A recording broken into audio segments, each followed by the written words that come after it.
Festival celebration ng Barangay Port Maton. Dalawang bigating hinete na may bigating mga. Here we go! It's race time!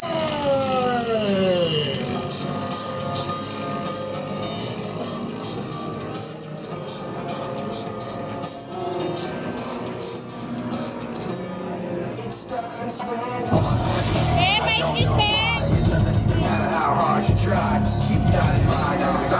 laban na mga kaibigan between Belgros kontra sa Tita Sofia B. Kaya mga kuya nasa front ko, baka pwede ba excuse dahil naka-live po tayo sa Facebook page.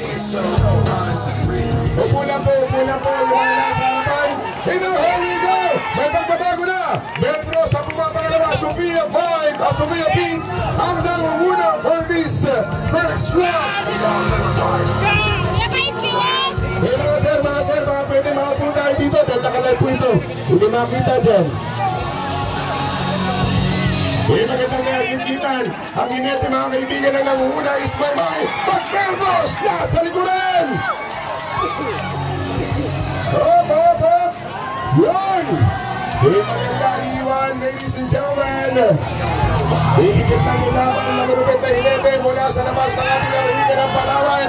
Ang Maymay ay taga-Ilo-Ilo yung nangungunang hinete. At kung pumapangalawa mga kaibigan Belgros from Municipality of Aburlan.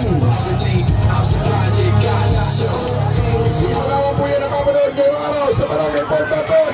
Belgros, susundot! Hindi pa natin alam kung sila talaga dito. Pero napakalapit na naman ito mga kaibigan. Pareho po may netong galing sa Manalo kahapon. At may po ulinag sa lupa ang Bilang-Lino o Bilang-Lino. Laban kay Sofia Pink. Sofia Pink is still on the lead. Bagis lang nakikita po natin, pumuputi rin po yung likuran ng Belgros 5. Sa bahagi pong yan ay medyo maalon. Kaya titiyan po natin yung diskarte ng dalawang hinete.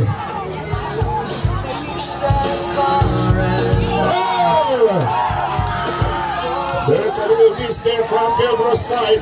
And Pink of Sofia is still on the lead for this race.